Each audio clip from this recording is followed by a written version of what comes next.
ওই কি নাম যেন, বাট বাট ফ্লু, তারপরে আরো যেন কি কি রোগ বেরোইছে, মাংস খাইতে হয় না।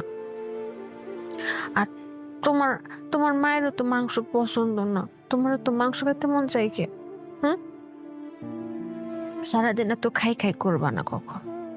ছোট বাচ্চা, একটা ছোট পুতুলের মতো তুমি এত এত খাই খাই করো কেন? হ্যাঁ, ক্ষুধা সহ্য করা শিখো,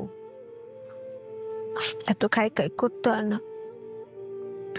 তোমার একটা গল্প বলি। আমরা আমরা নবীজি আছে না, হযরত মুহাম্মদ সাল্লাল্লাহু আলাইহি সাল্লাম, তার মেয়ে ছিল জগতের মা ফাতেমা। তার আবার দুইটা ছেলে ছিল, হাসান হোসেন।